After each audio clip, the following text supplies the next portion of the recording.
Hello అండి.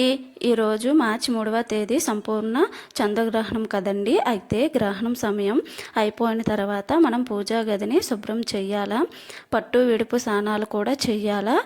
చాలామంది మిగిలిపోయిన ఆహార పదార్థాల్లో దర్భలు అనేవి వేసుకుంటూ ఉంటారు కదా. అయితే ఈ దర్భలు అనేవి చాలామందికి దొరకవు కదండి. అసలు ఈ దర్భలు ఎందుకు వేయాలి అనే సందేహం వచ్చి ఉంటుంది కదా. ఈ దర్భలు లేకపోతే అసలు ఏం చేయవచ్చు, అసలు మన భారతదేశంలో పట్టు సమయం విడుపు సమయం ఎప్పటి నుంచి ఎప్పటి వరకు ఉంటుంది అనే విషయాల మీద ఈ వీడియో చేస్తున్నానండి. ఈ వీడియో ఎక్కడ స్కిప్ చేయకుండా అయితే చూడండి. ఈ వీడియో కానీ మీకు నచ్చినట్టయితే సబ్స్క్రైబ్ చేయడం మాత్రం మర్చిపోకండి. మార్చి 3వ తేదీ అనగా ఈరోజు మనకి హోలీ పౌర్ణమి ప్లస్ చంద్రగ్రహణం.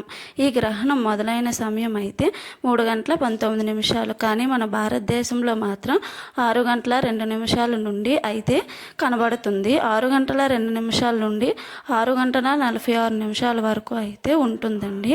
మనం ఈ గ్రహణం 6 గంటల 46 నిమిషాల వరకు అయితే ఈ గ్రహణ నియమాలను తప్పనిసరిగా పాటించాలండి. చాలామందికి దర్భ పుల్లలు అయితే దొరకవు కదండి. అయితే అందరింట్లోని ఇప్పుడు తులసి దళాలు ఉంటాయి కదా, అవి కొన్ని ఆ దళాలు తీసుకొని మనం తాగే నీరులో, ఆహారంలోని, బియ్యంలోని, ఇంకా ఎక్కడైనా వాడుకునే వస్తువులన్నిటిలోనూ కూడా వేసుకోవచ్చు.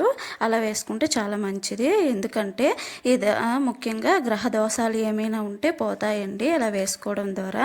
పట్టు స్నానం చేస్తే మంచిదేనండి.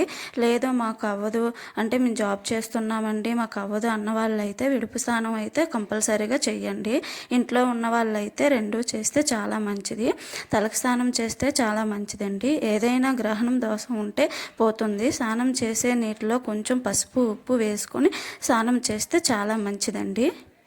ఈరోజు మంగళవారం గ్రహణం వచ్చింది కదండి. అయితే ఈరోజు మంగళవారం కాబట్టి పూజ గదిని శుద్ధి చేయవచ్చు అని డౌట్స్ వస్తూ ఉంటాయి కదండి. కన్ఫామ్గా గ్రహణం కాబట్టి శుద్ధి చేసుకోవాలండి. ఇలా పూజా గదిని శుభ్రం చేసుకుని అలా ఇల్లు కూడా శుభ్రం చేసుకున్న తర్వాత కనీసం 9 లోపు అయినా ఇంట్లో దీపం పెట్టుకోండి. ఎందుకంటే దీపం పెట్టుకోవాలంటే తెలిసి తెలియక ఆహార పదార్థాలు ఉంటాయి, దర్భపులను శుభ్రం చేసినటువంటి దోషాలని ఇంకా జలాయండి. ఒకసారి ఇల్లు అంతా వాటిని తమలపాకుతో కానీ పువ్వుతో కానీ ఇల్లంతా చల్లుకుంటే మంచిదండి. అలాగా 2 కూడా అవైలబుల్గా లేకపోతే వాటర్లో కొంచెం పసుపు వేసుకుని ఇల్లంతా చల్లుకుంటే చాలా మంచిది. పూజా గదిని అయితే ఇలా క్లీన్ చేసుకోండి. మంగళవారం అయినా పటాలన్నీ క్లీన్ చేయండి. విగ్రహాలు ఉంటే వాటిని కూడా శుభ్రం చేసుకోవచ్చు. ఇలా శుభ్రం చేసుకున్న పటానికి విగ్రహానికి